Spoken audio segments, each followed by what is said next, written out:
Guess what? It's another episode. Debatable Decisions Podcast. I got two legends in the building. Oh, man. It's a Saturday afternoon. We got DJ Clue in XL tonight. It's going to be amazing.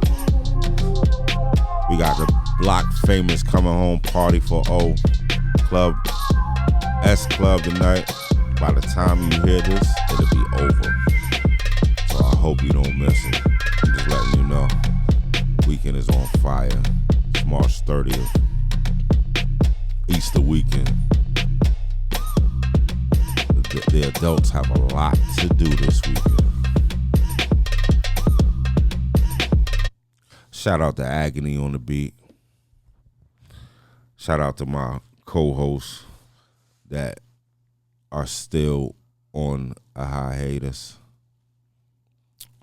I love them though. We in Music Man Studios. Chad, what up? Good to see you this morning. I got two legends in the building.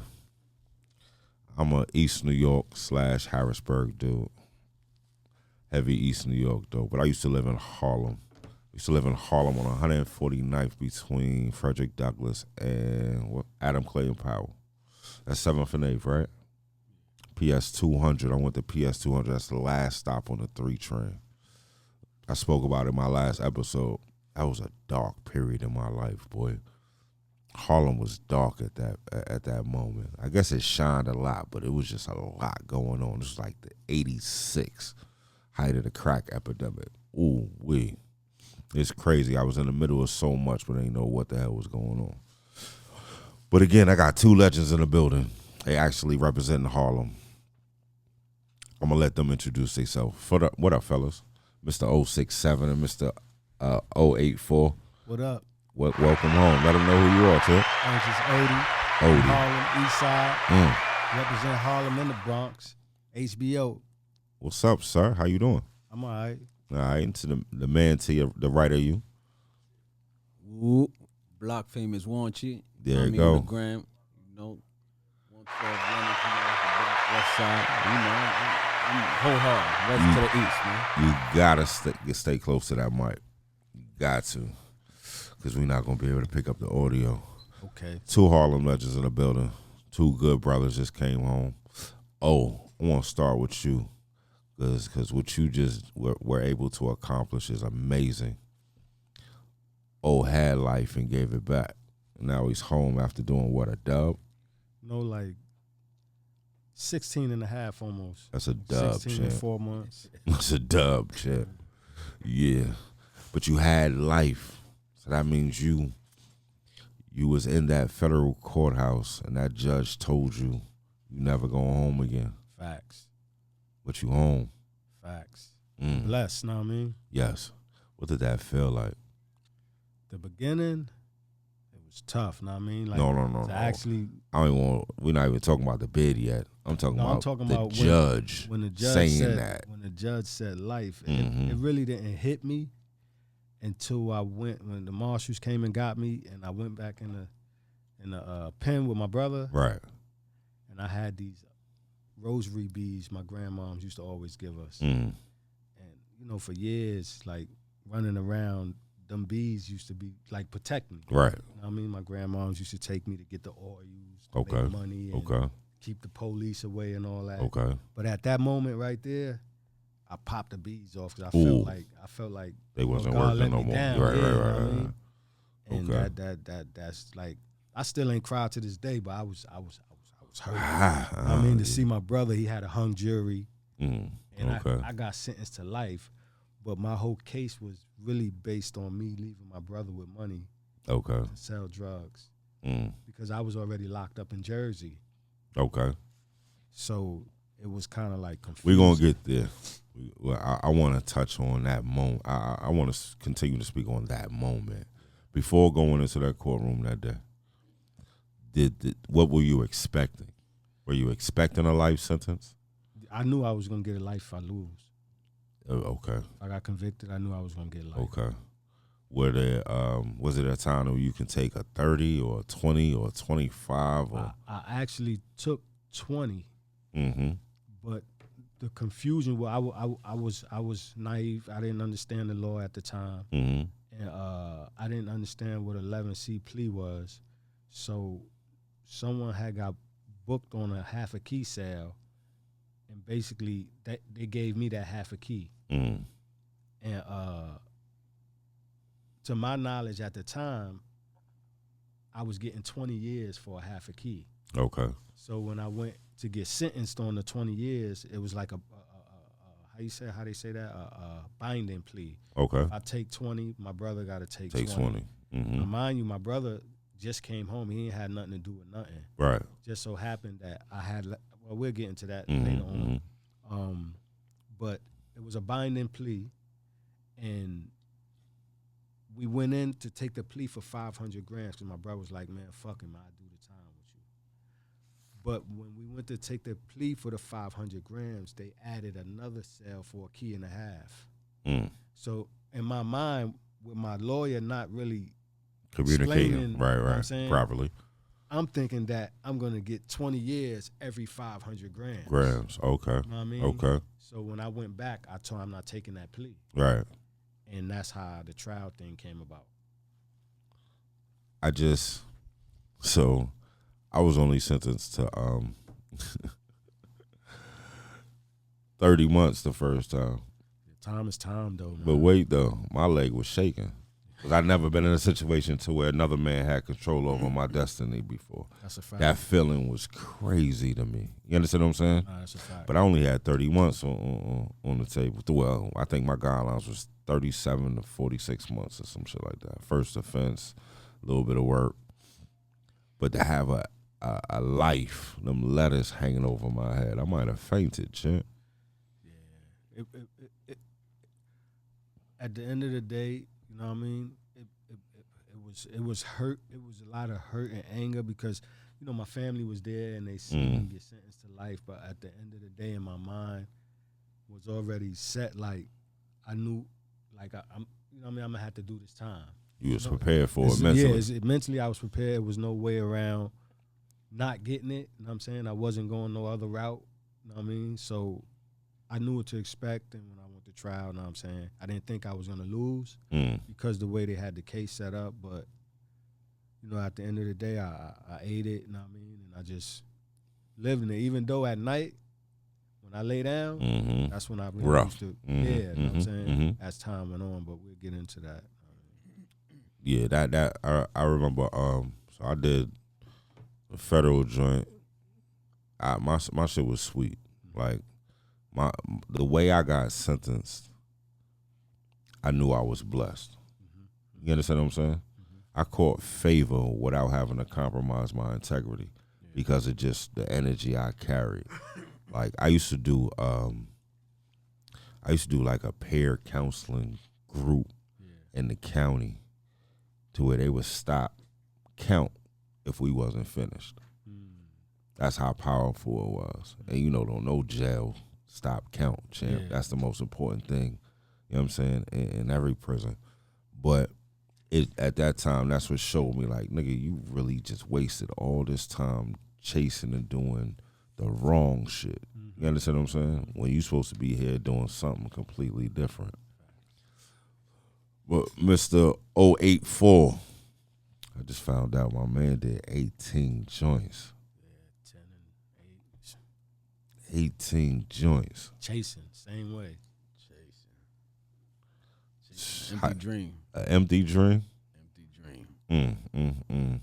How you feel about all the shit we did or we was into when we was younger?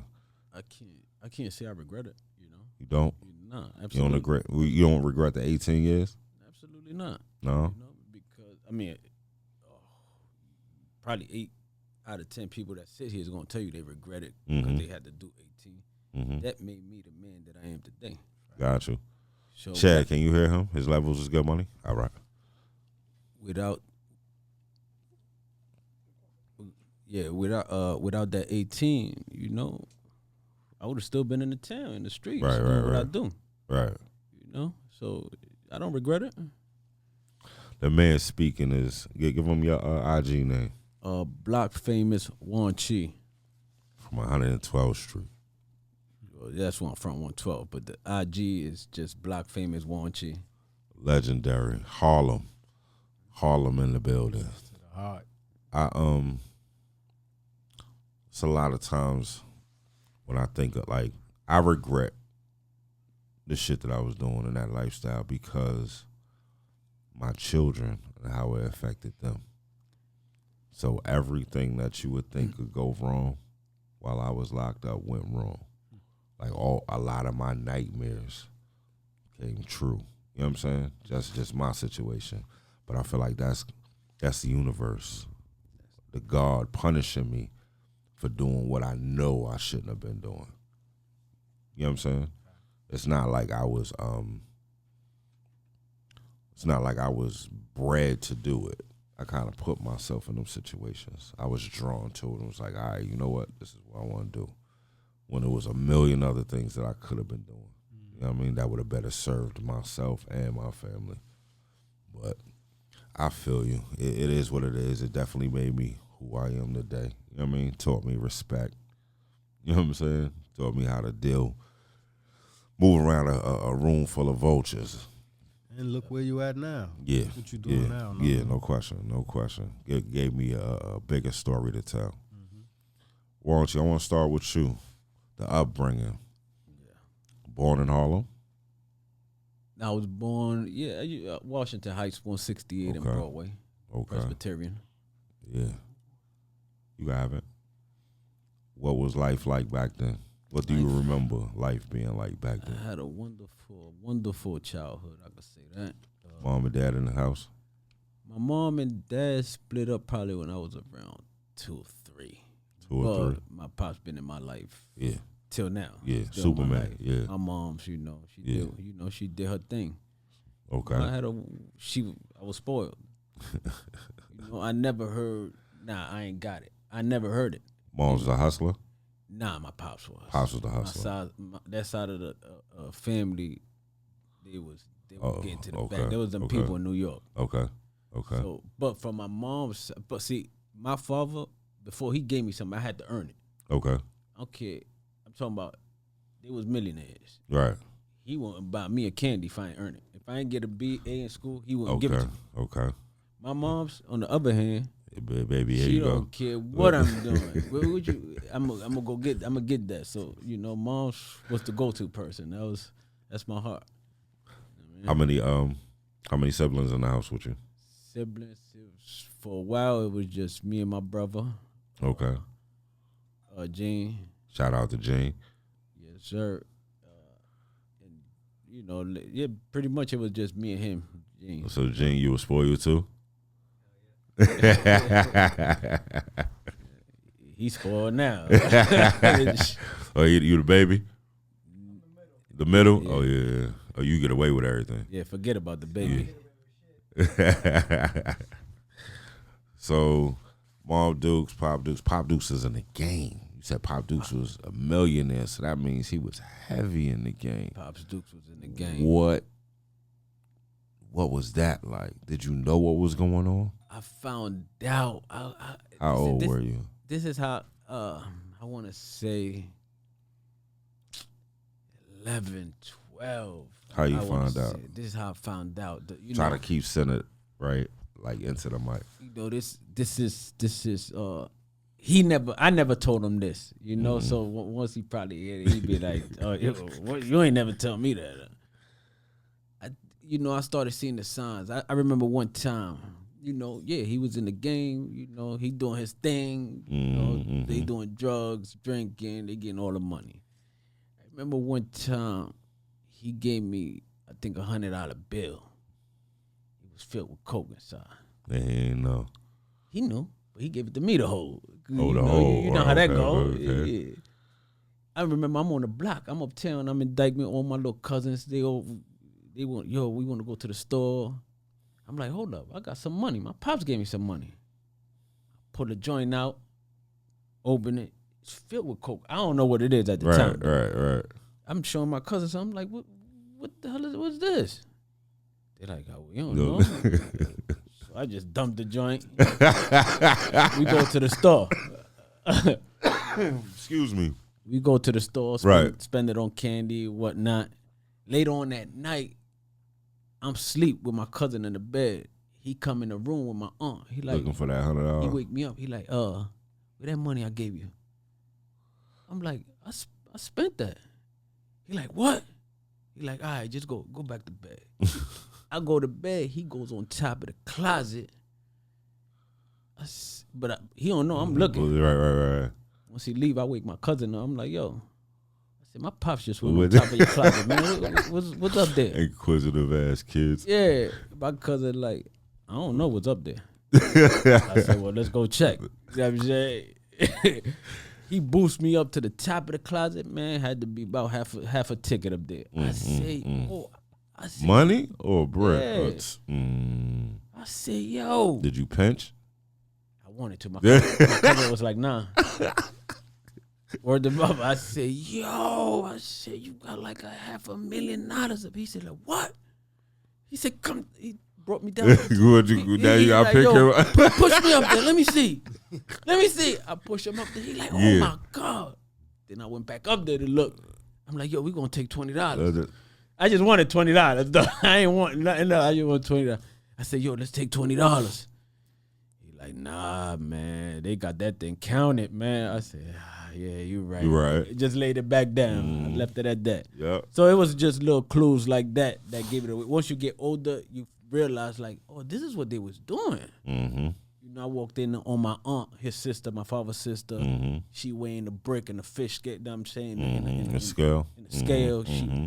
I don't know what it is though. She get out the room. They got the brick, half a brick weighing it. I'm like, you know, but later on, then you realize what they was doing. That's crazy. That's what those was my role models. That's my inspiration. That's who I wanted to be like. You know what I'm saying? I ain't wanted to be like no rappers, nobody on the block. I wanted to be like my family. My pops. So it was a family business. Yeah, that's pretty much. You know what I'm saying? So that's the exciting shit. What horror did you see? It's ups and downs. It's it's been some crazy shit, I'm sure. Horror. Mm-hmm. Yeah. I'm talking about childhood. I'm not even talking about adult shit. Okay. Just from being their children, what came your way, if anything? Well, this is what started happening. You know, I don't, like I said, I'm just looking, observing. I don't know what's going on. Why these people, I remember at this time, I think my aunt was the first one that went down in the indictment. Either my father went down first. He went to the feds. He went to Otisville. He got deported. Okay. How much time he got? He didn't do that. He didn't do that much. I don't think it was it was a drug case, but it wasn't that big of a case. Right. You know.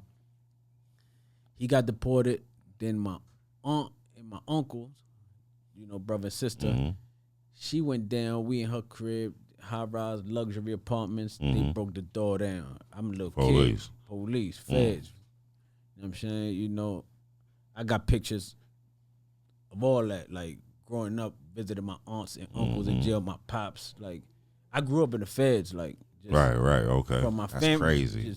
I grew up in the feds. That's like, I could literally There's say always that. somebody in there. My aunt did 10 years. My uncle did 10 years. My pops did time. Like, so my whole life I was just, yo, grandma, we about to go see uncle. Yeah, right. Make sure there's space for me. You know what I'm saying? Gotcha. So that was the vibes, Then I see my uncle go down, my aunt. So it was just trauma, like back to back to back. We had a lot of good times. I had a wonderful childhood, but there was a lot of trauma behind. You know what I'm saying? Yeah. So what was it like when your pops got deported? How old were you? Okay, now I was young when he got deported. Okay. He came back. We got allegedly, he was just visiting Canada or something. You can Google this up. It's all in Google. I'm there. He got caught again in Canada. I was there. He was trying to come back. We got caught in the midst of him trying to come back. He beat that one, but because they say allegedly he tried to come back, which he didn't. Right. So he went back. Around 92, I could say, he probably came back. So he was with me till I was from 92 to like when I caught my first Fed 2001. So what was that like? What Oh, would he man. say when he found out? When did you start hustling? So you found the half a ticket at 11, 12. When did you start hustling? When did you say, yo, you know what, I'm going to just jump in here and take over the family business? I want to say at this time, I'm on 12th Street. I'm exploring. I want to say I started with the bud. I want to say what age? 13 probably. I'm seeing what's going on around me in my block. The bud, the crack.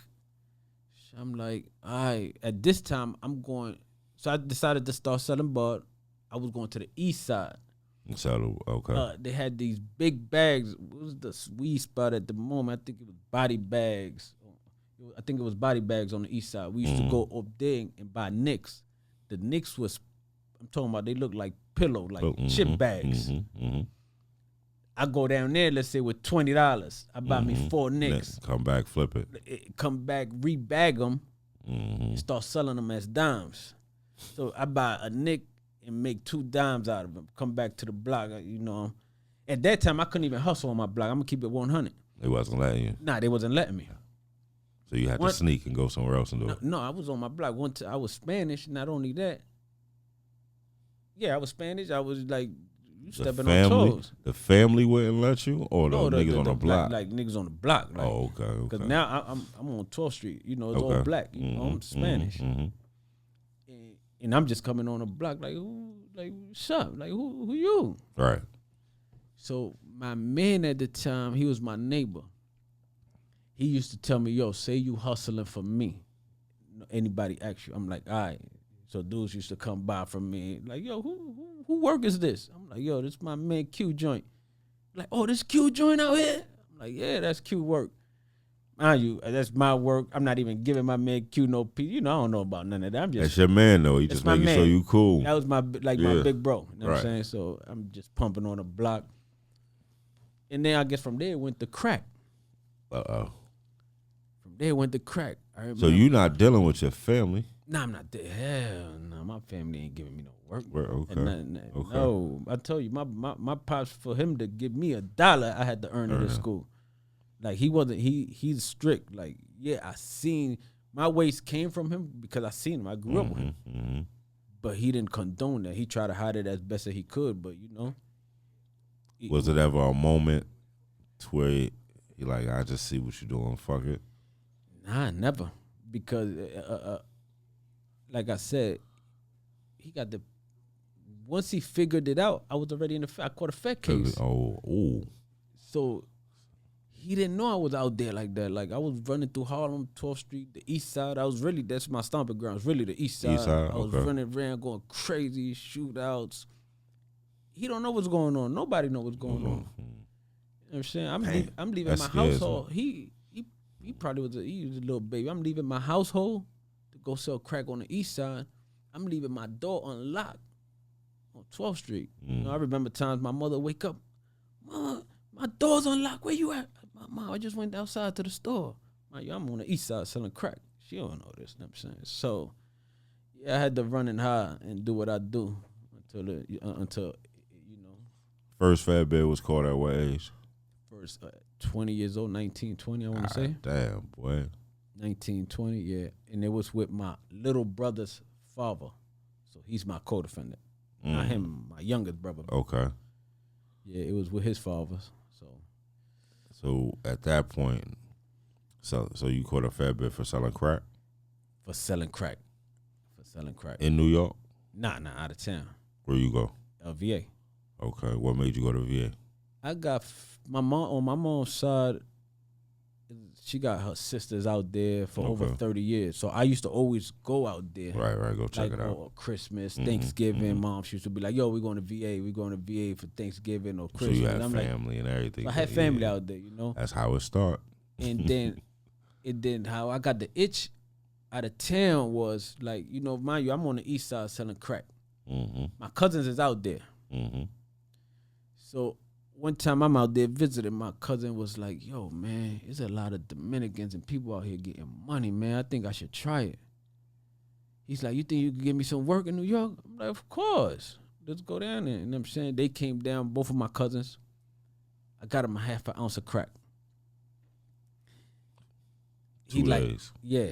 My cousin was like, yo, come out there with me, man. Help me. I'm like, yo, I'm getting money on the east side. Mm-hmm. I said, but you my cousin, so I'm gonna go out there. I told my moms.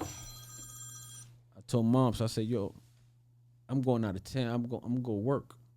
She like, you gonna get a job? She think I'm get a job. I'm out there. Mind you, we out there for like 2 weeks, homie, with a half an ounce of crack. You know how many sales we got? One. Like one sale. I told my cousin, I said, yo, I'm out of here, yo. Wow. Why you only got one cell? We don't know what I don't know what's going on. You know, at this time, I don't know how to interact with people. How do I promote this work out here? I don't know nobody. Okay. I'm like, Okay. So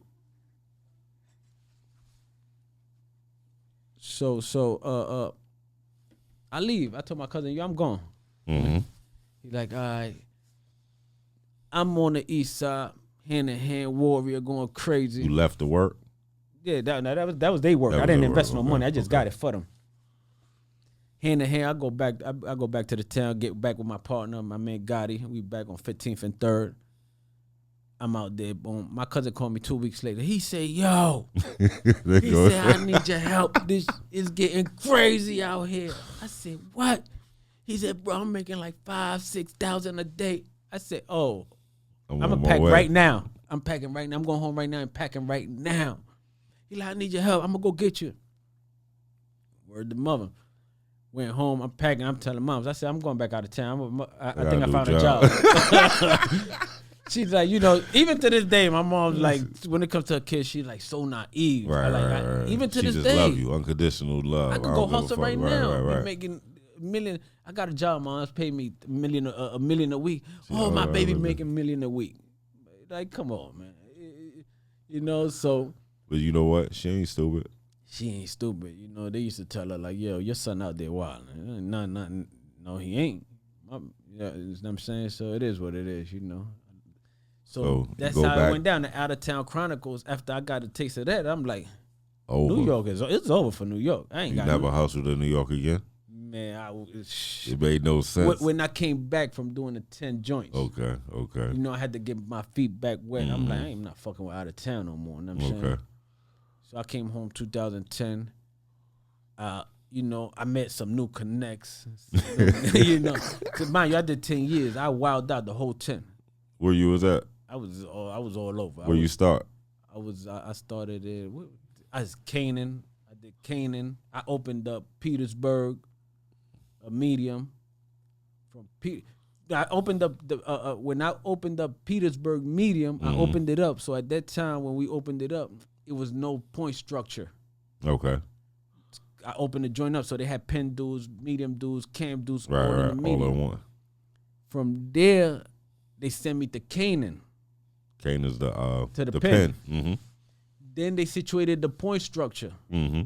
From Canaan, I went straight to Fort Dix. Oh man! I skipped everything. What year was this? I went to Fort Dix. I want to say 2002. Oh man, you was home.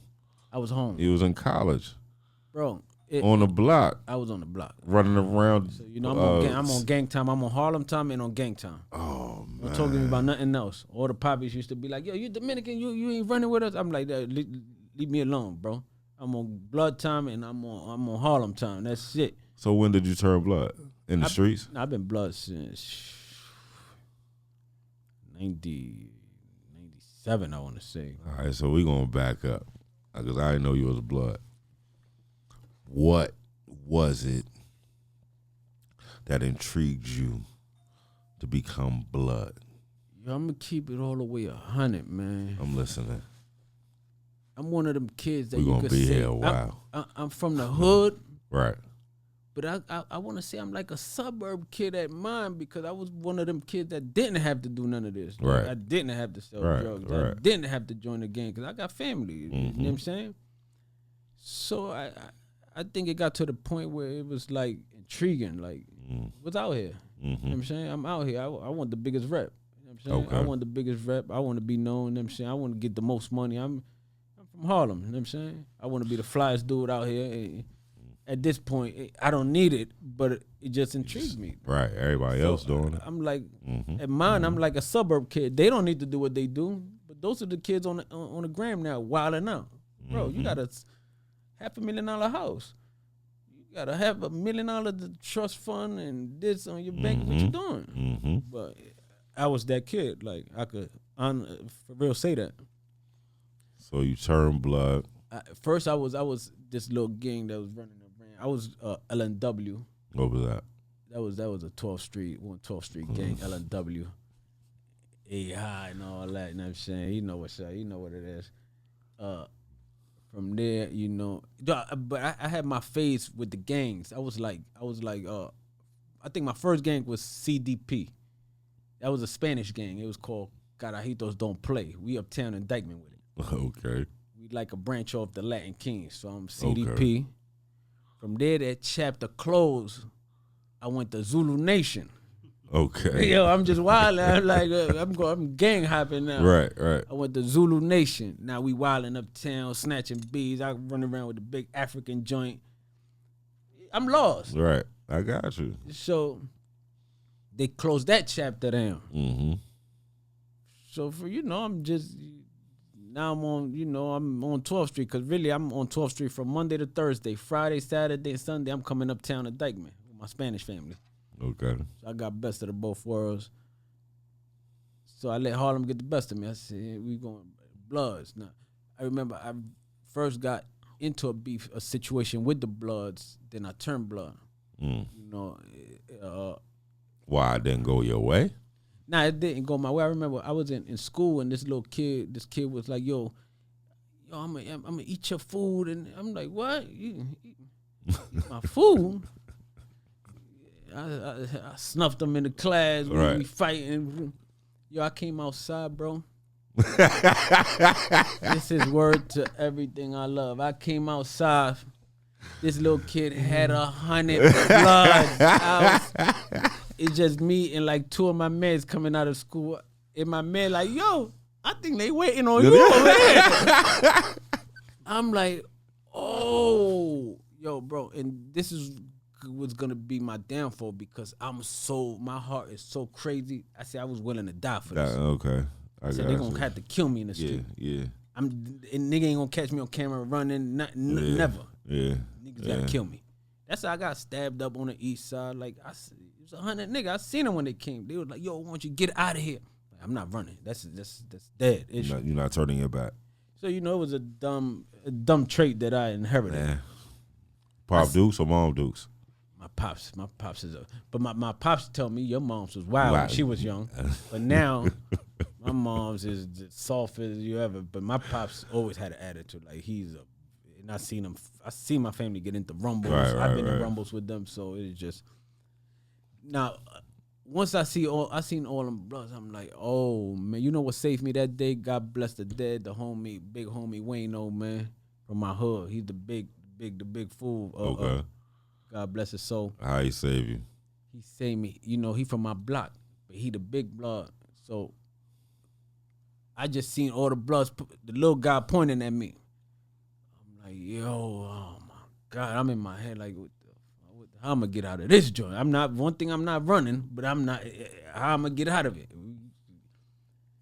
He's telling Wayno. I don't see Wayno. Wayno come out the middle. Like, I'm looking at him. I'm like, oh, I might have hope. He came up to me like, this who you talking about? He's like, yeah, that's him. That's the little bro. That's my little bro from the hood, from the block. Right. Hold on. Y'all got the squash just right. Woo, so I got saved in that joint. Trust me. I'm like, oh my God. When I seen them, it's like I seen God. So what, it was Wayno that pulled you in? Nah. Actually, it wasn't him, but it was another homie, Guns, that pulled me in. And once I got pulled in, it was all over. Now I'm trying to get the biggest rep. Right. I'm hustling and trying to get the biggest rep. know what I'm saying? I'm doing things that is that right now I'd be like, what was I thinking? Like, I would never do that. I remember I used to be in the truck, in the car, whatever, with a joint on me. And I remember one incident with my man. It was like 15 dudes in the Bronx in the front of a store. They looking for problems. I got the joint on me. I said, yo, we going to this store right here. my man's like, yo, won't you wildin'. Why is you going to that store? Let's go to the, you see how many niggas is out there? You know why I laughed just now? Why? Because I used to have a tendency to do dumb shit like that too. Yo, for no reason. And I'm not saying I was a super tough wreck chaser, but certain situations, it's like, man, fuck this. And it always worked for me. Yeah, yo, God, it always worked for me. I'm here. It always worked for me. I'm here. I wasn't the super toughest guy, but it worked for me. He got me out of all these situations. So that was one incident. I remember I pulled over. I said, we going over here. We going to this store. Like, won't you, man? You wildin', man. You was looking for trouble. I'm like, yeah, that's what I really am looking for. That's what I'm looking for. So you banging and getting money? Yeah, I'm banging and getting money. Okay. Is the banging helping the getting money? Absolutely not. Absolutely not. Because I'm banging to get the biggest rep, and over here I'm just hustling because I want some money. I'm not even interacting with other hoods trying to connect the dots to get money. No, I'm just banging to get the biggest rep. So it didn't help the situation at all. I get out, they're like, I get the joint. I'm going in the store. It's 15 niggas. They looking at me. Yo, you all right? I'm like, yeah, I'm good. What's up? You good? Yeah, y'all niggas is all right? And they seen this little kid super aggressive. Like, they left me alone. Like I said, thank God I walked out of a lot of situations like that, and all because I was trying to earn a big rep for nothing. I was chasing, dead dreams, Penitentiary dreams. Yeah. Throwing rocks. Are we going to get to you, Champ? No. Don't fall asleep. We going to get to you. You know what I mean? We might be here 4 hours. Gene, I hope you don't have nothing to do. You know what I mean? But we good. But we going to get to you. Mr. Fresh Out. Mr. Fresh Out. So, gang banging. So you caught the Fed case at 20. At 20. Did 10. Did 10, so that means you come home at 30. Yeah. Did you have any children at this time? Yeah. Yeah? Yeah. So when you came home at 30, was it, nah, I ain't fucking around, or you couldn't wait to get back? Man, I had the battery like I never left. I did the whole 10 drinking hooch, cutting niggas, and looking for connects. Absolutely. That's right. So I didn't even take the drug program. You got to take this to get. You said you came home with new connects and shit. Yeah, I'm okay. Absolutely. So now what? Back down south? Nah, I'm back. When I came home, I'm back on 12th Street. Okay. So now all the connects I'm making. Wait, hold on. What is Pop Duke saying now? Boy, get your ass out of there. Pop Dukes. Or is he saying I respect you as a man, so I'm just love you as my son? No, Pop, he was kind of like disappointed. He was like, yeah, everything I try to tell you, I really never, even to this day, told him, nigga, I turned out like this because of you. It's your fault. 'Cause I don't want to hurt. I guess I'm considerate. Right. Because in his mind, they probably did the best they could to try to hide it, but it didn't work. So what I do from that lesson is everything that my father did, I try to basically instill it now. Like, it didn't work this way, so maybe I got to be more cautious because I got kids now. What I do, you got to watch what you're doing in front of your kids. And not only because I learned that from what my father was doing. Not only that, when I used to smoke cigarettes, I wasn't cautious. So my 8-year-old at this time, mimicking that. He's like 1 or 2, 1.5. I seen him walking around the house with a pencil in his mouth like this. I said, oh, no. Nah. After that, they never see me smoke a cigarette. I smoke a cigarette, I'm going outside. I'm going around the block. I can't let my kids see me smoking cigarette, nothing. So yes, sir. Yeah, so basically, you learn from situations. But, yeah, Pop Dukes really was just disappointed. Even to the day, he said, everything I always told you is to stay away from this and that and this and that. And I'm like, yeah, I know you're right. You're right. You're absolutely right. You know what I'm saying? So 30, fresh, brand new connects. Fresh, brand new. Coming home to be Pablo. That's all I wanted to do. I ain't learned. Honestly, I didn't learn nothing in 10 years. I just got my GED and I got my fitness and nutrition certification because I used to like working out. Okay. But after that, I just wasted 10 years of my life. So when you come home, you usually got a couple people that willing to give you a boatload of drugs. Yeah. Couple dollars, tell you go get some clothes. But you never get anybody to be like, yo, son, here go $150, start this LLC and let me teach you something. Absolutely not. Today you hear that. Yeah, today you hear that. Okay. But back then it was definitely, yeah. And when we actually think when that nigga giving us all that drugs, he doing us a favor, that's a real nigga. No, he only giving you that because you coming back. You bringing that paper back. That's just an investment. That's not a gift. It's a loan. Here, take this, bring that back, and you're going to end up making me money. You feel me? It's crazy. It's crazy. So it was off to the races? It was off to the races. It was, and this, I learned a couple lessons when I came home. One was, I had a childhood friend. He was like my best friend. Mm-hmm. My family and his family, there was like first Spanish families, you could say, uptown in Dykeman. Okay. And once we started knowing the game, like coke and this, we vowed to each other as little kids. Like, yo, I told him, I said, yo, if I get rich before you, I'm taking you with me. He vowed the same thing. Got you. And once I'm out of town getting money, before I caught the Fed case, he's telling me, yo, it's popping in New York, yo. I need you to come back. Mm-hmm. I'm like, nah, it's popping out of town. I'm not going back. It's a wrap. I came back home. I came from doing 10 years. Homie is super up. Mm. I'm talking about super up. Super crazy up. He got me. He picked me up in brand toys. Heavy, crazy. I'm like, oh man, it's popping. It's back. I'm back on. Mm-hmm. Homie didn't give me $1. Oh. What happened to the pledge? The pledge went out the window. It got so bad, I'm ready to stick Duke up because he's shit. showing me the safe. A ticket in there, half a ticket in there. He's showing me all the bricks when the bricks is coming in, 100, 200. I'm like, yo, homie. He just got me around him because I got that rep. Okay. He don't got the rep because Okay. he just a get money dude. So Right. he just got me around him. I don't understand at that moment. Okay. So I'm up and down with him, making all the plays. I'm like, yo, homie. What's up? I said, yo, it's time for me to get back in the game, homie. And what he say? Like, nah, you shouldn't get back in. Boom. I'm like, bro, I'm up and down with you. If you catch a case, I'm catching it with you. Right. I said, it's time. It was really no different. It's time for me to get back in, man. Hit me off with something. You high in this. You try to hit me with some paid in full shit when they hit a Kermit with. Mm-hmm. You know what I'm saying? So after that, he's showing me the bricks coming in. He's showing me all the money, the safe. You ain't do it. You ain't do it.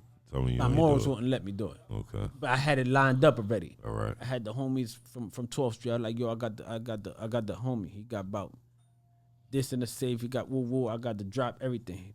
I got everything ready. Everything ready. At the last minute, I said, you know what? My heart wouldn't let me do it.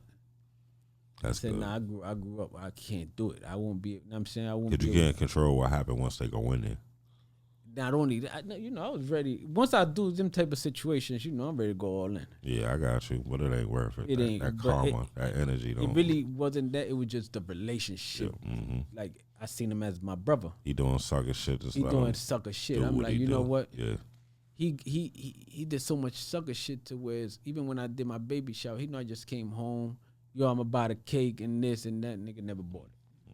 You know what I'm saying? So, it just taught me like. He's still around? He's still around. He's still doing great. Dudes hit him with that iron, put that iron on him. He moved down south. All right. See? He got it anyway. Yeah, they put that iron on him, and he moved down south. So he got it anyway. I think me and him don't talk to this. I think he think I had something to do with that, which that's another story. Now you home shaking. You did 8 years as a free man. 8 years as a free. So you had man. an 8-year run. I had not a complete 8-year run. I came home 2010. I tried my hardest, yo. I probably. The PO tried to get me jobs, got me jobs into program Wildcats. I don't know if you heard of that program. PO was like, yo, man, I'm going to get you into this. He really tried to help me. He got me in this program called Wildcats. He got me a job working in a shelter in Brooklyn. Okay. Bedford and Atlantic. So I'm working, I'm trying. So hold on. For those of you all that don't know the shelter on Bedford and Atlantic, that is like the shelter. You understand what I'm saying? So you might be thinking about these little homes and shit throughout the city, or if you were in Harrisburg or outside of New York, that is the shelter of all shelters, Bedford and Atlantic. I used to go out there when I was doing me, and I used to give $100 bills out, but I used to keep the window rolled up. And just slide $100 bills off the top of the window. Be smoking weed, sit down there, smoke weed and shit. That was my trying to be a good guy. Really ain't doing shit. You know what I'm saying? Really ain't helping nobody out. Probably helping a nigga get high, or you know what I'm saying? But I remember after a point to it, now I went broke. A couple months later, I'm fucked up. So I would still ride through this, so niggas would still attack the car like, yo, my nigga, I'm about to be where you at, honestly. You know what I'm saying? Karma done hit me. But yeah, so you was trying to work. P.O. got you a job, Bedford Atlantic, you in the shelter. I know you don't feel good about this shit. I don't, man, but I was doing it for a hot second. Then, like I told you double back, I got the fitness and nutrition joint, so I started working at New York Sports Club on Harlem 15th and Fifth Ave. 115th and Fifth Ave. Okay. I started working there, working out. I felt out. I worked out for 10 years. One thing about me, I always I was working out. Mm-hmm. I was doing everything. I didn't have to be, wilding out, but I was working out. So I came home. Yeah, I see you doing the burpees with the boys. Yeah. On your IG. Yeah, you see me. I do I still, I'm in that gym. I didn't forget about you, champ. I'm coming your way, champ. You better wake up. All right. I'm working on 15th and 3rd New York Sports Club. For a minute, I'm even training, a couple little celebrities, like 2 celebrities. Okay. And something just clicked in my mind, like, I said, this ain't it. I said, it's over for this shit. I stopped working out. I stopped eating healthy. I'm back on the block. What was it? I don't know. I seen somebody with some. I just got tired of this shit. I'm saying, then I see my niggas get money on 12th Street. Then the old plugs that I met in the joint, they was like, yo, we shaking downtown. Right. I'm like, I ain't got no work, ain't nothing shaking. My old connect, God bless his soul, he passed away, COVID. And that epidemic came. One of my plugs was from 3333, Big Red. He caught a case with sickle back in the day, and Supreme and them. Okay. He came to see me. He like, yo, what's up? He's like, you ain't got no coke? I said, nah, I'm fucking with this weed. You know what I'm saying? Dude was hitting me from the east side with this weed. He like, what's up? Let's put some coke on the block. I said, all right, bring it down. He said, I'm gonna bring you 50 grams tomorrow. I said, bring it down. I got my little man Joe. Yo, Joe, let's go cook this up. Joe was the hustler of the year. I ain't never seen a nigga in Harlem hustle like Joe. Yo, we cooked that up. Joe, 24 hours, 24/7 in Harlem. Yo, let's go uptown. Yo, I got a sale. We walking the whole Harlem. He like, yo, I got a sale on the east side. Let's go over here. Yo, let's go uptown. Let's go over here. I got a sale. We bubbling crazy. We got the hottest. The coke is A1. We got the best coke. Like, we stopping everything. We stopped the bank downtown with the coke. He started fucking the paper up. Of course. He up in PJs. He up on Of every course. block, popping 100 bottles. Of course. People calling from the club. They like, yo, your man Joe up here popping 50 bottles, 100. I'm like, what? This nigga owe me this. I'm like, yo. Oh, nah, you know I'm good for it. Yeah. Come on, son. You know, come on. Look at son. Pop Duke's calling right there. See? Peace, Pops. He's still locked in. So He heard you talking about him. yeah, he heard me talking about them. So basically, you know, I'm back in the game. You know, now I'm disconnect. We getting money. We back in. I was wilding. I started wilding. You know, I got into a couple incidents in New York that my pops had told my wife. I sent my wife out of town to VA. Mm-hmm. Like 2012. I said, yo, we gonna 12? like 2012. Okay. I said, go out of there, you know what I'm saying, get the crib, boom, boom. I might go out there. I'm in New York now. I'm wilding though. I'm talking about absolute going crazy. I'm hustling. I'm getting into broad day shootouts, allegedly all type of wild joint. That I got into an incident that I'm like, yo, it's over. I'm going back with an elbow. Okay. My pops is calling my wife and he like, yo, get my son out of New York, please. Mm. Please, because everybody Be hearing about everybody all just of telling the my shit. pops like, yo, your son is going crazy out here. So What's wrong at the time? Why you wilding?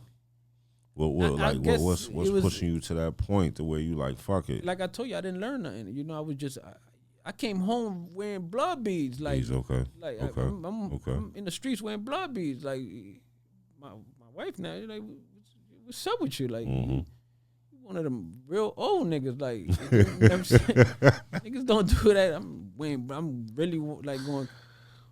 So yeah, like what's it? You know what I'm saying? So it was 83 throwing it up. yeah, I'm still throwing it up. You know what I'm saying? So it was Got you. I was wilding. So, you know, I went out of town. Finally made the transition back out of town. My wife out there. Once I'm out of town, you know, I get with my couple dudes that I'm familiar with that I know. What you doing out here? Popping a little coke.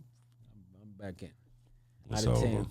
I got the run, like, let's say from 2012 to 2018. What stopped my run was I changed the drug. That stopped the run. And, you know, once I got locked up again in the last Fed bill, I was like, even though before I was about to get locked up, I was already mentally like changing. Like I was growing up already. I was like, yo, this ain't it. Like, when did you get into the music? I always been around the joint. I always been in like music. Always been around the guys, you know, Jim and the Harlem guys and this guy and this guy. I'm always in studio sessions. Mm-hmm. I'm always around it, but I was never the business guy. Okay. I'm always the guy on the wall right here with the bottle. Maybe got the hammer on me. Mm-hmm. Got some work, but I'm never the guy like Trying to figure that out. try to do the business part of it. Mm-hmm. Like, you know, if it would have been me back in the day here, I would have been right here where he had with the hammer on me in the bottle. I'm not trying to do no business. Mm-hmm. Mm-hmm. So, you know, I was always afraid. It's like, that's what really made me like, yo, I really could try to do this. Like, you know what I'm saying, I got the, you know what I'm saying, I know everybody. Like, you know what I mean, I could maybe try to do that. So I was into music before I caught my last Fed bid. You know, I had a couple artists and we was doing our thing. I was actually using my money I was making to fund the music, and then we was popping. Got you. So mentally, I was already changing, evolving. Just making that Once I caught the transition. Right. case. I got Once you. I caught the case, I basically just detoxed my body of everything. Said Like I'm going. drugs, Mm-hmm. liquor, cigarettes, mentally, like I just woke up completely. Like it wasn't even the bid, nigga. It was just that time. It's like I told people, it's like it's not jail. I'm not scared to go. You know what I'm saying? If you do what you do, I'm not scared of jail. It's nothing. Mm-hmm. It was I just evolved. Like I just woke up and was like a new person. I don't know how it happened. Don't ask me how it happened. I just woke up and was a new person. So I'm gonna shift it a little bit because out of all of that, before I shifted, out of all of that came Block Famous. Yeah. So all them experiences, everything you went through, and now you at the point to where you're about to take over the music scene with Block Famous. Yeah. So let me get into your other half of Block Famous real quick. Let's introduce this guy that truly needs him. That's plain. What you got on it? And I'm cool, good looking. I might get one. Yeah. Somebody we was gonna go eat at 2:00. We was gonna eat at 2. What time is it? Okay, we got time. But before you get yours, let's get you on the platform. So I came to Harrisburg 2nd grade. I would move back and forth every year. 1st grade, New York. 2nd grade, Harrisburg. 3rd grade, twice in New York. 4th grade, Harrisburg. 5th grade, New York. 6th grade through 11th grade, Harrisburg. 12th grade, New York. Like, shit was crazy. Very unstable, right? But at the time, I always thought like I was the only one from New York here. Then talking to you, you told me like, damn, it was basically the same things. You was just coming in the summer every year, hanging out, you know what I'm saying? Family deep rooted here and everything. What was it like when you first came to Harrisburg? Was it like a culture shock from being out of the city, coming uptown? Nah, I ain't gonna say it was a culture shock because I started coming to Harrisburg young. Right. Like 4, 5, 6, Okay. you know what I'm saying? Okay. So it was like my family grew up on Liberty Street. Okay. So The alley? I mean, not in the alley, but Right on Liberty. in between 15th and 14th? Okay. Yeah. Okay.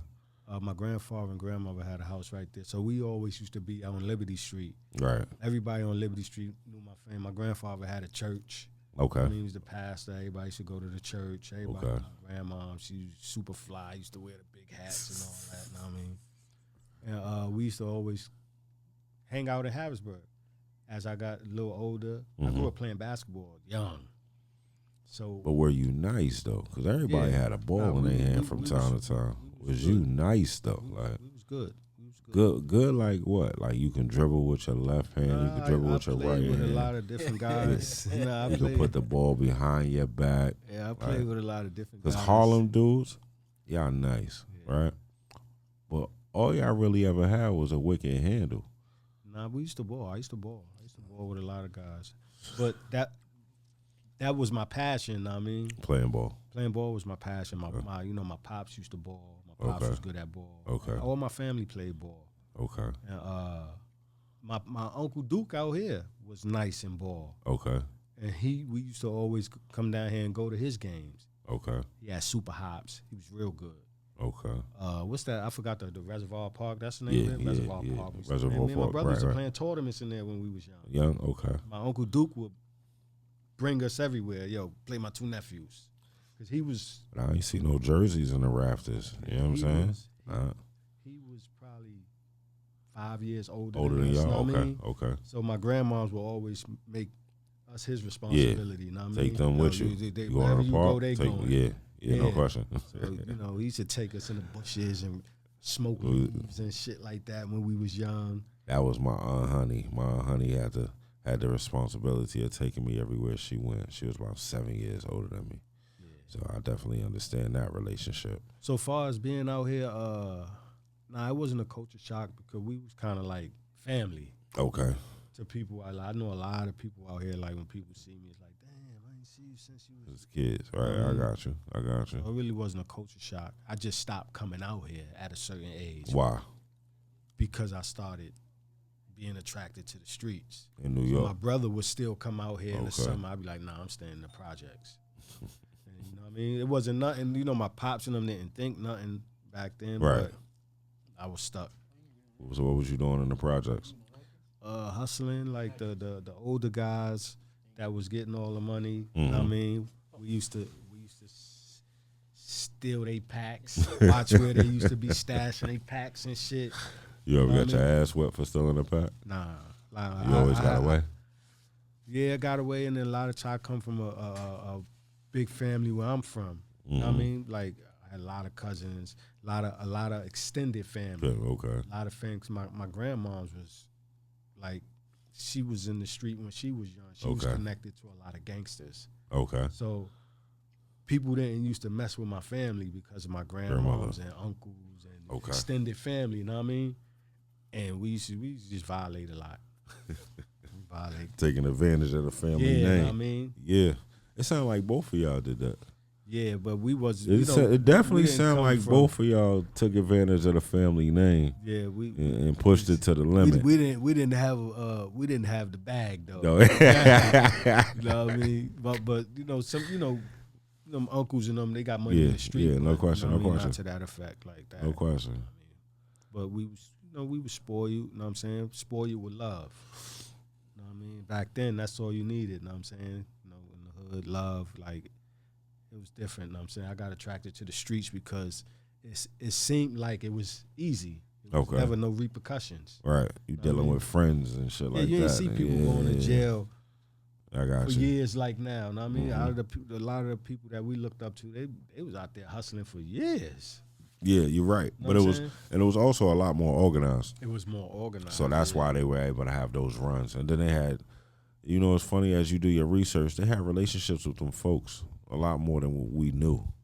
They had police on the payroll, shit that we really not allowed to do or wasn't allowed to do because of the snitching shit and all that. Yeah. But they had a relationship with them folks, so it was crazy. But that life was a little different. For someone that didn't see Harlem in the 80s, didn't see Brooklyn in the 80s, the Bronx in the 80s, it's a sight you gotta see to truly understand what we went through. Like, I was one of them kids. I was around at the time when you see all the crack vials. Facts, me too. You know what I'm saying? When you walk into a crib, a building, and the shit is just. I lived across the street from the Dunbar. Oh yeah. So definitely. I seen. It was dark. You understand what I'm saying? In Harlem, champ. On the blocks that I was in, 149th, it was a dark block. You feel me? So it's scary when you think about it. You feel me? Mm-hmm. I try to keep my kids in better situations than that, but hustling at a young age, going from basketball to hustling. From basketball to hustling. Because ladies and gentlemen, this man ain't stopped texting, answering the phone, I swear, son, he got the life of a CEO. My chick say that, my lady say Good that all the time. Lord, you can't son. put the phone down. Nah, you gonna get tired of it. Yeah. You gonna get tired of it. You only gonna answer the phone when it's about $1, strictly. Yeah. You know what I'm saying? All the extra phone calls, hey, what's up? You gonna keep those few and far in between. You gonna get tired right now. Everything is new to you. Yeah. So you have a ball. Enjoy yourself. That's what everybody says. Yeah, but I'm telling you, don't forget about wifey. Nah. No, champ. We start running. Don't forget about wifey. No, I can't. Make sure she got her time before everybody else. Son. That's when it all crumbles. Yeah, son. Trust me. Sheesh. But yeah, but from basketball to hustling. When I came up, all the hustlers was ball players. So, know what I mean? That's kind of one of the reasons why I was attracted to it too. Know what I mean? Where you play organized ball at, all the hustlers was around it. Right. Know what I mean? And this is no exaggeration. I don't know what it was, but dudes that was like extended family, like I know a lot of people, I got a lot of extended family, right? People kind of like click with me instantly since I was a kid. With your energy, no question. Yeah, so a lot of dudes that I know growing up that was older than me, I was 10 years. I started hustling when I was 10. I'd be like, yo, let me get a couple dollars. They'd be like, little nigga, here. They'd give me cracks. You know what I'm saying? I just play, yo, what I'm gonna do with this? Sell it. So behind my grandmother building, every day after school, I would walk to my grandmother building, go get her Mac, her bingo, play her shit, her what they call numbers it, and shit, lottery and shit. Every day, me and my brother walked there, then ride to the Bronx. Cause we moved to the Bronx in '79, but we still lived in Harlem. Okay. I was going to school and everything. You know what I'm saying? So before we went to the Bronx, we would go to my grandmother's house. Make sure she cool. Something from the store and stuff like that. But all the fiends in the building knew me. So I would come in the building and bust little moves like that. And it became habit. Now, a lot of dudes that I see, like one of my childhood friends, he used to come pick me up on the PW or the JR. You know what I'm saying? The 50. Come to the schoolyard. Like, yo, get on at lunchtime. Know what I'm saying? I jump, sneak out the gate, get on here, ride me around time. Like, yo, what the fuck you doing? He was hustling though. Know what I'm saying? And I would hit him. Yo, let me get a couple dollars. He would always give me cracks. And I would do the same thing. And then one day, you know, I'm like, yo, what you be doing? And you wouldn't even believe the first place I ever sold drugs at was on the Walls Island Bridge. You know the bridge? From the Bronx to the Nah, it's a bridge on the Hunt Second, the FDR Bridge. It goes over to Randall's Island. Right, I got you. We used to sit on the top of the bridge and hit the cars and sell crack.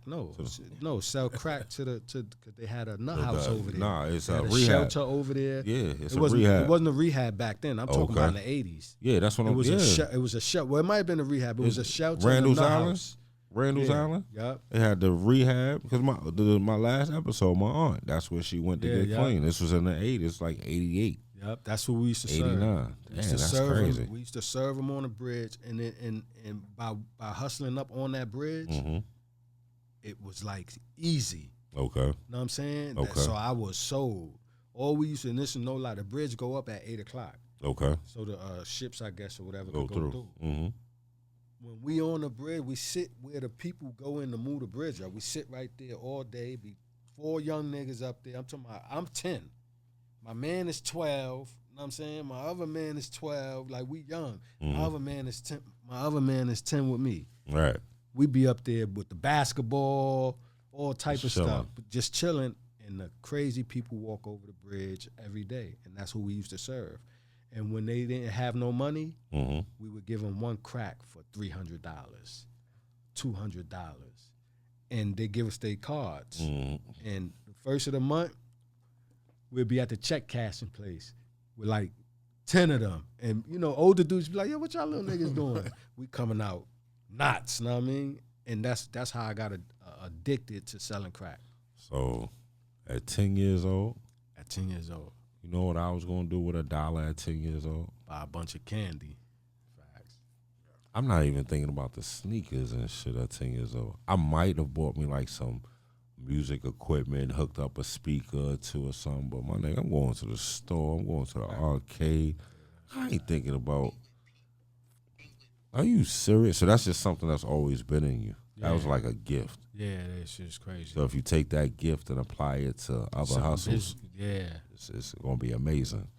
Because 10 years old, champ, what? Yeah. And life ain't easy for me at 10. Nah, it wasn't. But I just don't have no type of sense of responsibility besides keeping myself in order. You know what I mean? I'm going to feed myself, but making $1, hell no.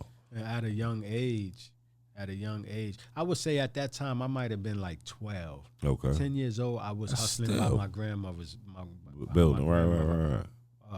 And I always had the mentality of like, when I first started hustling, I used to hustle on the Hunt 17th and Lex. Okay.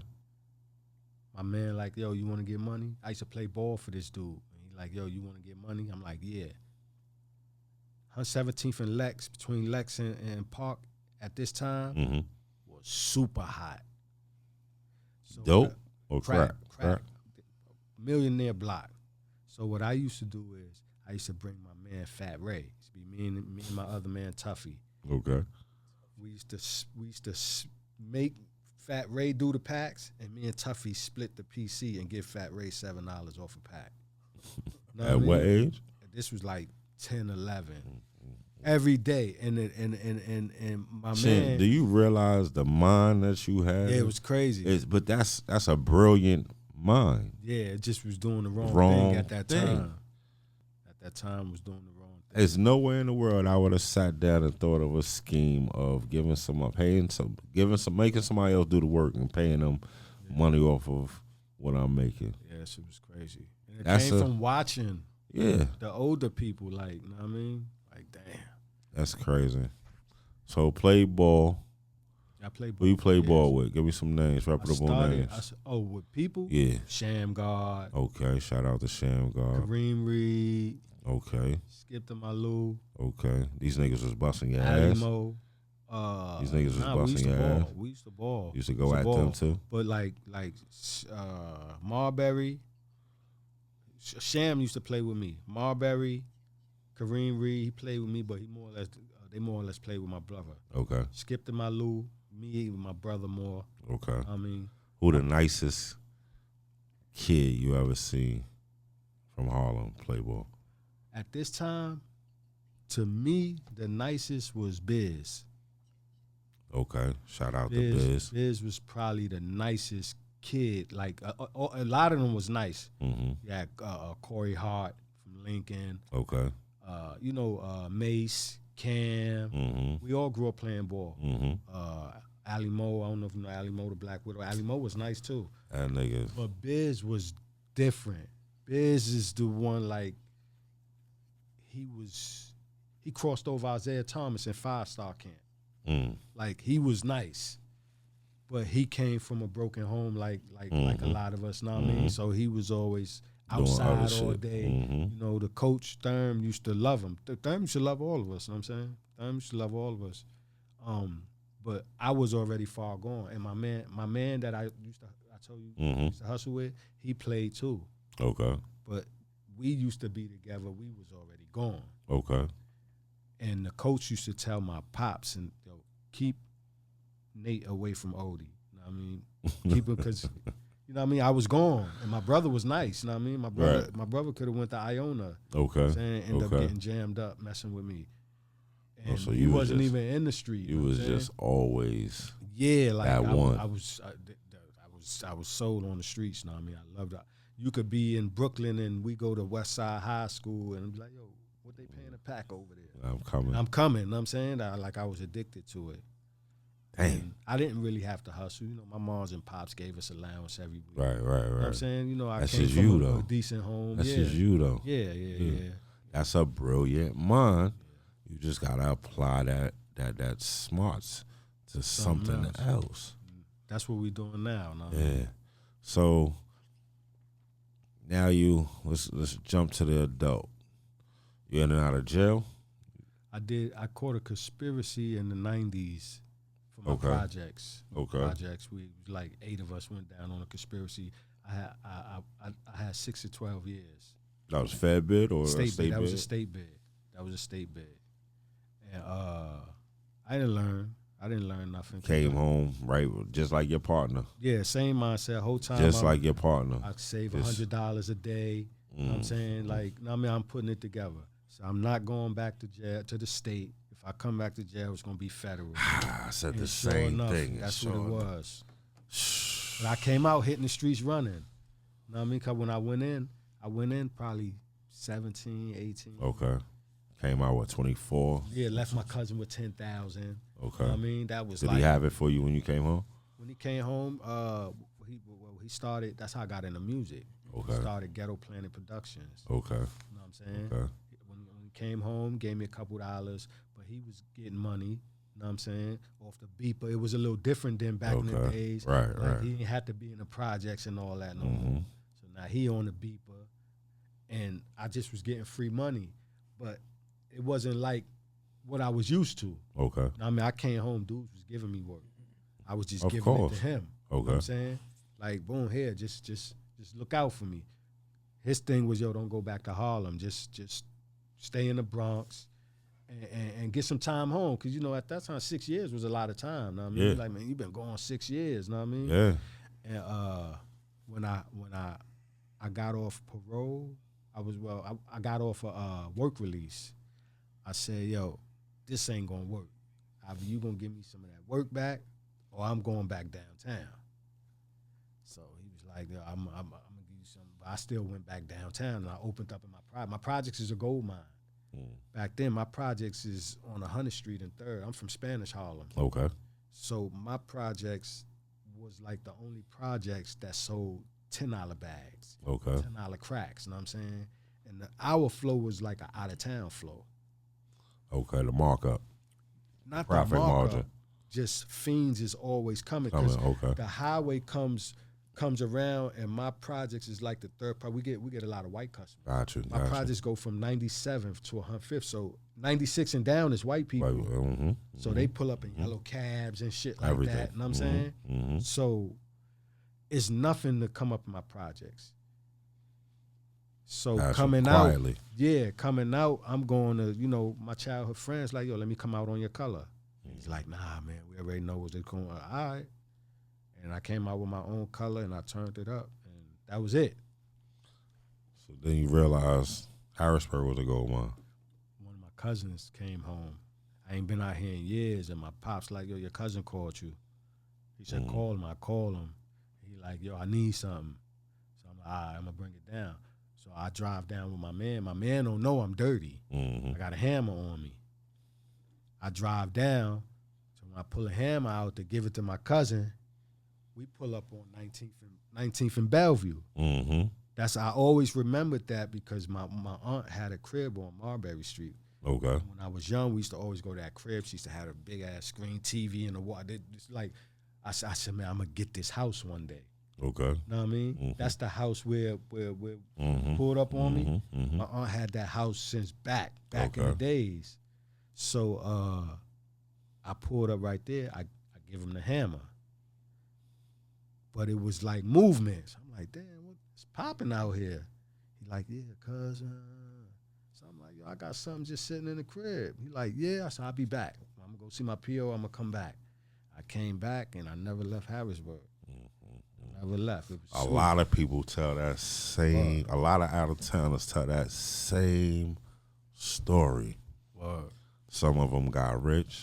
Some of them got smoked. rich and did 30. Yeah. Some of them ain't make it too long. Yeah. Some of them pushing up roses right now. Facts, yeah. So I'm pretty sure we don't have to go into crazy detail about what the run was like.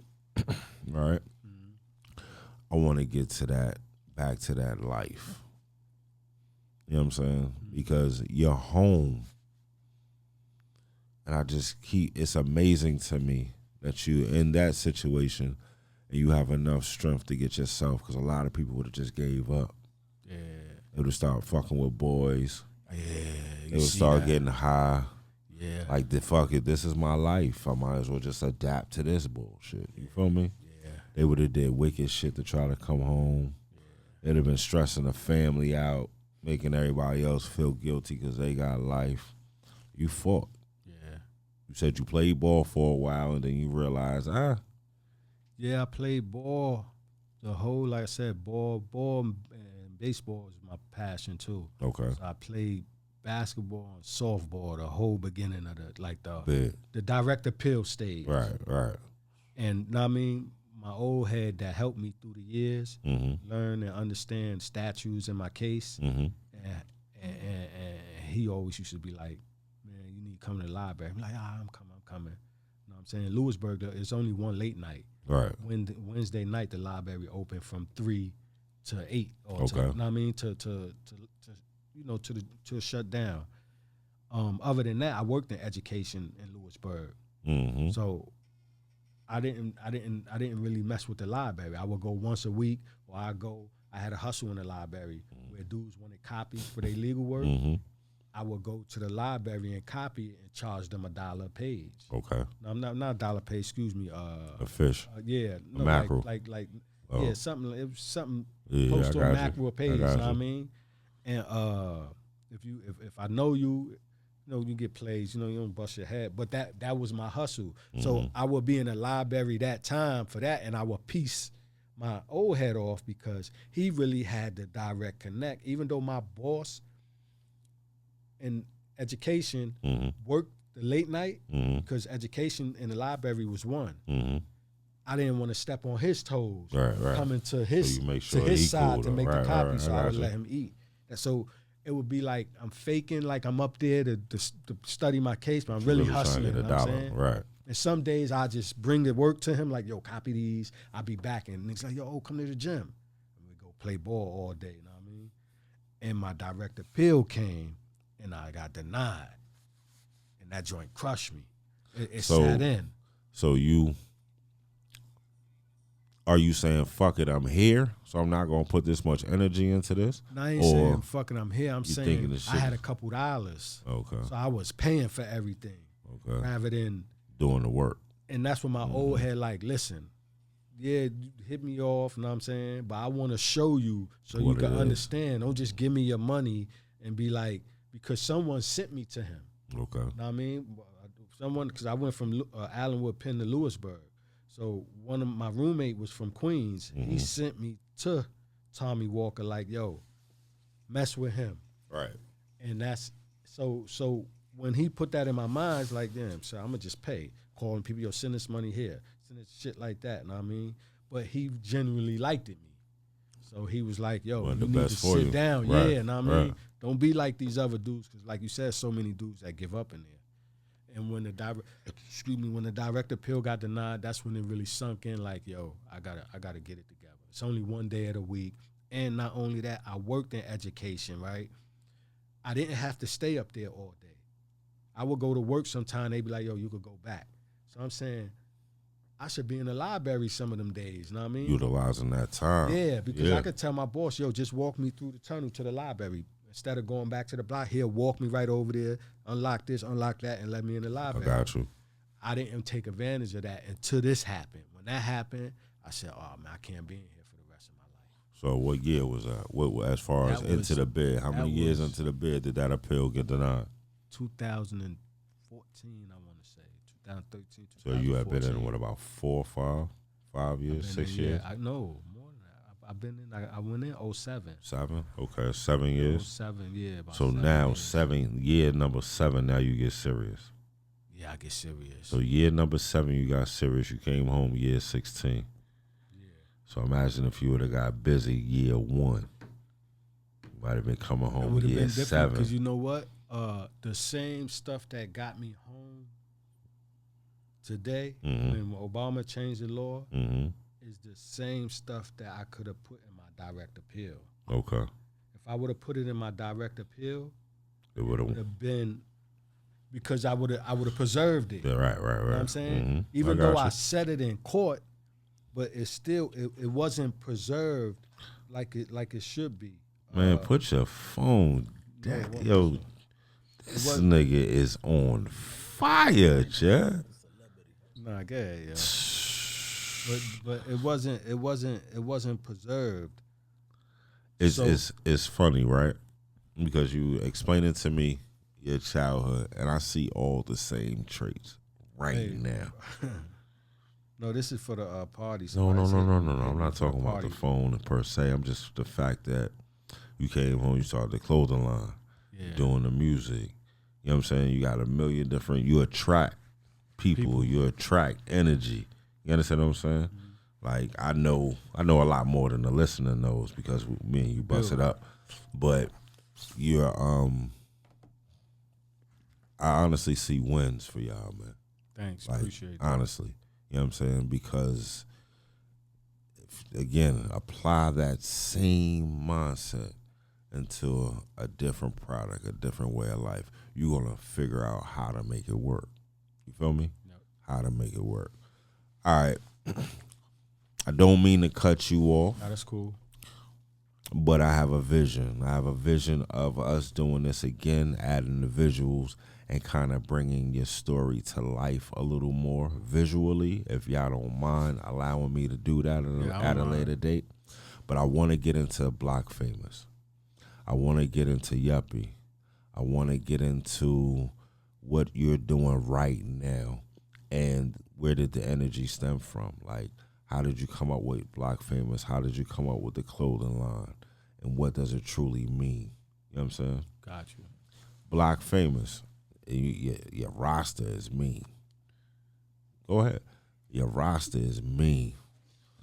I'm hungry too. It smell good. I just don't eat all that shit on it. It look like that's.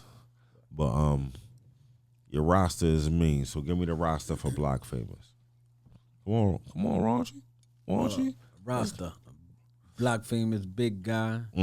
Mean, Got School the Goon, mean. Stoop 717. Mean. You know, we got Gotham City Golf. He's funny. Yeah, He's hilarious. That's the lineup currently. Yeah, that's a mean lineup. That's We also got extended like Springs. He from New York Springs. Okay. You got a lot of relationships. You got relationships with Ty Boogie. He gonna be here tonight, right? Yeah, Ty Boogie and Nick. Okay. My man. Yeah. So what is Block famous? Like, where did that energy come from? What's the meaning behind it?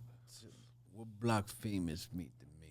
Block famous, really, I came up with it because I don't know. You know, it's just everybody is famous in their own mind, in like their block. It's Right. like, That's their world. That's the world. Everybody's you run across 100 niggas in the feds. They all was popping And on their block. Yeah. You know, so you know, I just got attracted to that. You know, everybody can relate to it. Yeah. It's definitely dope. I was block famous. You block famous. Odie's block famous. Everybody here is block famous in their block. You know, so that where I breeded that from. Okay. And what so Stook was with you before you got locked up, right? Yeah, before I got locked up, I had Come closer. Young Pioneers, Okay. and that was basically what I was pushing back then. Okay. I came up with Young Pioneers. Shout out to Stoop. Yeah, me and my friend in New York came up with we was planning to throw parties. Okay. And that's how we came up with Young Pioneers and Yuppie back then. To Gotcha. the parties. We had got the LLC in New York and stuff. And then, you know, through the years we ventured off, and I mean, still remain friends. And I just took the Young Pioneers to myself and made the Yuppie a clothing brand. Which is fire. And I ended up getting indicted and getting locked up in the process. Okay. And then from there, after giving my time back, that's when I met Juanchy down the line. And we met in Allenwood, and we got the building. Even though y'all don't know y'all are that pledge. Yeah. So we got the building, and we had the same dreams and aspirations. He was into the music. He kind of was thinking about clothing. I already kind of like started establishing stuff through my pops when I gave the time back with the Yuppie. So I used to show him pictures and stuff. We used to work out together, break bed together, and do everything together. And I used to tell him about Young Pioneers, and he used to tell me about Block Famous. So, you know, after getting to know each other, we said, you know what, we're going to do this thing together. We're just going to run with Block Famous, keep the Yuppie brand, and put everything under Young Pioneers LLC. No question. We got 3 LLCs, but Young Pioneer owns the other 2. Got you. And we're just slowly progressing, you know what I'm saying, and organizing and slowly trying to push it at the same time. Got you. What was it about Stoop, Big Guy, and Play School that y'all decided to make those like the first 3 on the label? Because I was already Big Guy. We met in Allenwood. I knew who Big Guy was. Big Guy, we met in Allenwood. I knew who Big Guy was. What did you see in him that? Big Guy's talented, lyrical. You know what I mean, cocky. You know what I'm saying, stubborn. Everything. But he nice. Yeah. I brought Big Guy. I brought him to the yard to hear Big Guy. Like yo, nah, he hard. Yeah. And then from there, we just built a relationship with Big Guy. Okay. More so me, you know, relaying everything to him. Okay. Stookie, I've been in touch with Stookie and his brothers my whole bed. Yeah, okay. You know what I mean? They like my family, you know what I'm saying? You. My cousins and them were real close, and I always took Stookie brother CeeLo like a little brother to me. Okay. And I used to rent the studio uptown when I was home before. I used to rent it out every weekend, and my cousin used to send all his friends up there. Okay. And Stookie was one of them. They other cousin Bobo, bunch of little dudes from uptown and all that used to come through. But Stookie, he was just, he reminded me of Jeezy, like a Harrisburg Jeezy, Jeezy, like the way okay. his wordplay was. Okay. And you could tell he was passionate about it. He just needed guidance and assistance. And back then, I used to take him on shows. I had my little cousin Shanice. She used to sing. Okay. I had another artist named Paulie from Harlem. And that's how Stookie came about. What about Play School? Play School is related to my family. Okay. And he always wanted to mess with me because he's heard about back then. And we just pulled him in. I kind of let Juanchy hit him for himself because I used to tell him about him, but Juanchy, he's real particular, and he for real he be on Harlem shit. Mm-hmm. You know what I mean?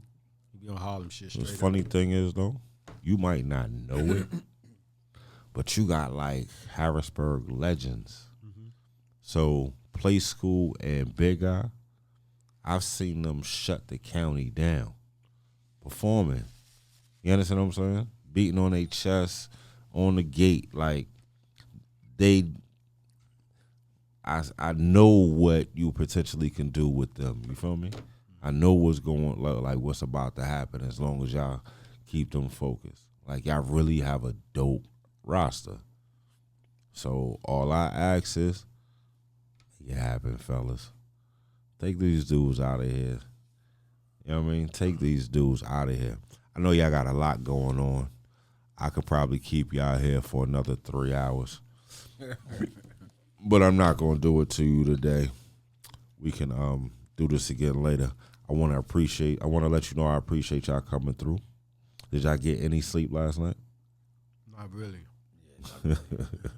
So what, y'all not going to sleep until Monday? Mm-hmm. When you leaving? I'm leaving Sunday. Okay, cool. You leaving Sunday too? Sunday's Easter Sunday. Oh shit! You know I forgot all about that. I was rolling around the bed when he called it the interview. So, all right, jumped in the shower real quick. I said, "Yo, good brother, you still coming?" He said, "Yeah, bro."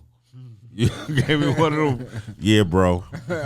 Hoping I'd be like, "Well, you don't have to come." Nah, yeah, bro.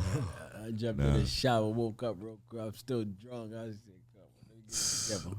tonight's gonna be crazy for me because I got tickets to the Clue joint. I'm trying to come to y'all joint and show some love. I got wifey with me, so bring her through, man. This is We got crazy. wifey out there too, so this is gonna be one of them situations. She just went out last night. Wifey don't go out.